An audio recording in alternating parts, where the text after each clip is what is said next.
नमस्कार, मैं श्यामगिरी। आप TV T F D India में आप सभी दर्शकों का स्वागत है।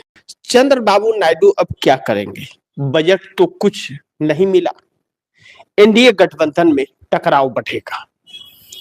बड़ी महत्वपूर्ण बिंदु पर हम लोग चर्चा करेंगे, क्योंकि 1 फरवरी का अल्टीमेटम चंद्रबाबू नायडू ने मोदी सरकार को दिया था कि बजट में हमें क्या चाहिए। 10 सालों का जिक्र किया था कि 10 साल से नरेंद्र मोदी आंध्र प्रदेश को धोखा दे रहे हैं, वादा खिलाफी कर रहे हैं।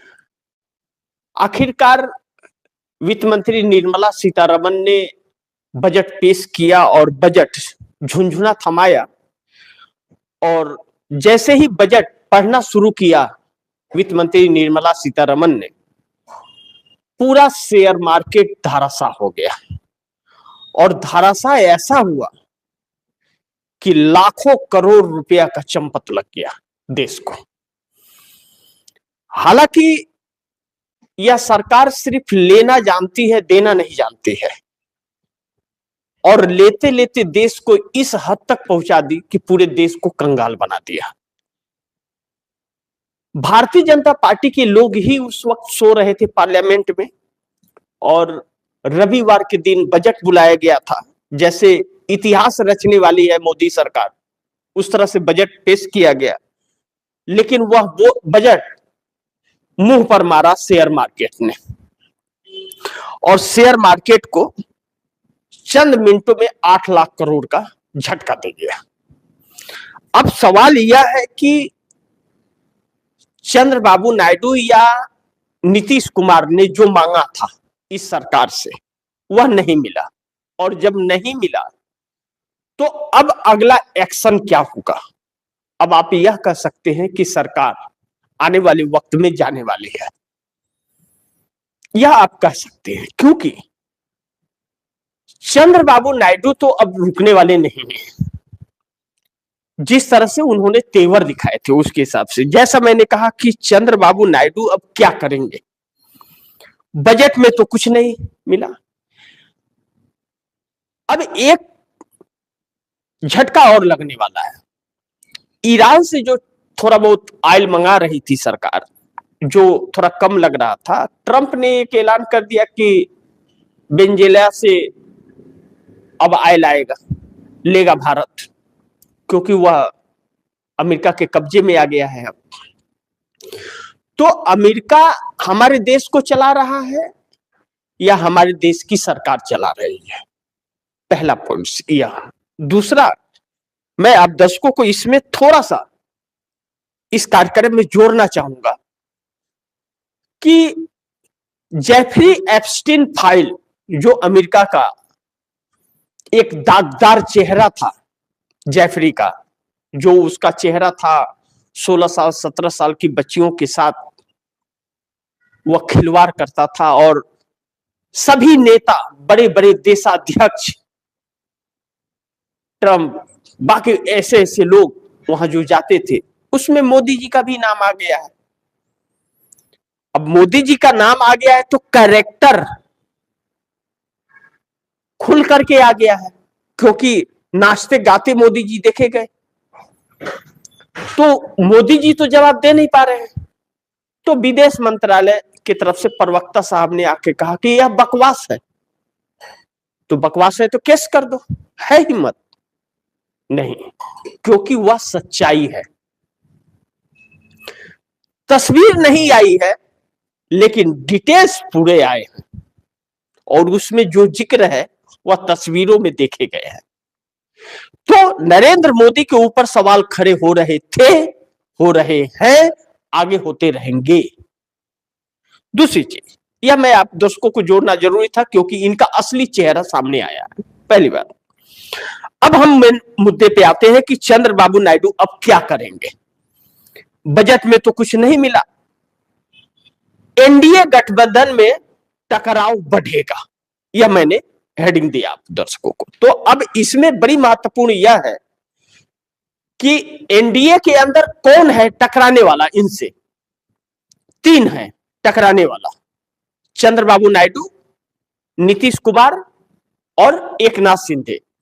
तो एकनाथ शिंदे सीएम नहीं है, इसलिए बजट क्या मिला नहीं मिला इसका डिफेंस देवेंद्र फडणवीस महाराष्ट्र में करेंगे, तो देवेंद्र फडणवीस भारतीय जनता पार्टी के, वह कुछ नहीं बोलेंगे, वह इसकी वाहवाही करेंगे।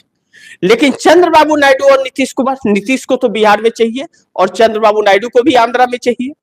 तो आंध्रा से चंद्रबाबू नायडू ने 1,50,000 करोड़ रुपए का डिमांड रखा था बजट में कि आप 10 साल से धोखा दे रहे हैं, अगर आपने नहीं दिया तो हम आपका साथ छोड़ देंगे। तो 1 तारीख खत्म हो गया, बजट पेश भी हो गया, झुंझुना मिल भी गया। अब चंद्रबाबू नायडू को डिसीजन लेना है कि उन्हें रहना है भारतीय जनता पार्टी के साथ या भारतीय जनता पार्टी के साथ छोड़ देना है। लेकिन उन्होंने 2 टुक में कहा था कि नहीं मिलेगा तो हमारे पास कांग्रेस का ऑफर है और हम आपको छोड़ने पर बाध्य होंगे। और अब अगर साथ रहा तो आंध्रा के लोग उनका साथ छोड़ देंगे, तो अगले चुनाव में उनको मुंह की खानी पड़ेगी। अब ऐसे में चंद्रबाबू नायडू के साथ धोखा हुआ है।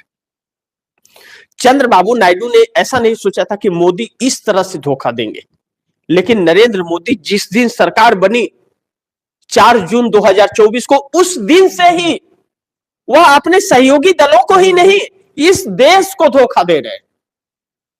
युवाओं का रोजगार है नहीं, 2 करोड़ रोजगार बोलकर के रोजगार छीनते जा रहे हैं, बेरोजगार होते जा रहे हैं लोग। मनरेगा कानून बंद हो गया, मजदूर बेरोजगार हो रहे हैं, मध्यम वर्ग के लोग जा रहे हैं, जिनके रोजगार लगे हैं वह भी जा रहे हैं आईटी सेक्टर से और बाकी सेक्टरों से, क्योंकि मैन्युफैक्चरिंग पर यह सरकार ध्यान नहीं देती, तो लगातार रोजगार जा रहे। जो पाखंड यह सरकार फैला रही थी, हिंदू मुस्लिम मंदिर मस्जिद अलग अलग तरीके की जो पाखंड फैला रही थी, साधु संत भी सड़क पर आ गए, ठाकुर ब्राह्मण समण भी सड़क पर आ गए, दलित अति पिछड़े आदिवासी या अल्पसंख्यक या सब सड़क पर है। लेकिन यह सरकार क्यों तक नहीं करती? यूजीसी को लेकर के जो गति किया इस सरकार ने, हर वर्ग को ले करके सड़क पर ठेल दिया।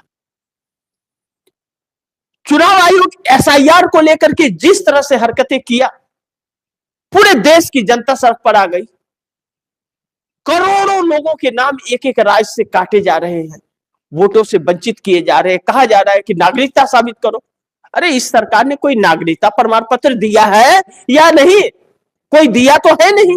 आधार card, PAN card, voter card, passport, यही तो लोग दिखाएंगे और इसको मानेगा नहीं। तो हर कोई तो उस युग में पढ़ा नहीं था, हर कोई हॉस्पिटल में पैदा हुआ नहीं था। क्या मोदी जी हॉस्पिटल में पैदा हुए थे? इसका सर्टिफिकेट है उनके पास, और सर्टिफिकेट है तो क्या सच्चाई है कि क्या या कैसे यह मान ले कि वह सच है? क्योंकि उनकी डिग्री ही संदेह है। तो यह सारी चीजें जो हो रही हैं, सरकार जुमलों में जिला रही है। तो ऐसे में जब चंद्रबाबू नायडू के साथ धोखा हुआ, बजट में मोदी ने झुंझुना थमा दिया है, तो एनडीए सरकार और कितने दिन, यह मुख्य मुद्दा हो जाता है। अब ऐसे में चाहे नीतीश कुमार हो और चाहे चंद्रबाबू नायडू, यह इसलिए मोदी का साथ छोड़ेंगे अब, क्योंकि ना तो बिहार को कुछ दिया और ना ही आंध्रा को दिया तो अडानी को दिया। जब यह बजट पेश हुआ, जिस तरह से सोना चांदी का रेट धाम दे गिरा, सेंसेक्स निफ्टी यह सब गिरने लगा और हर विभाग में बजट कम कर दिया।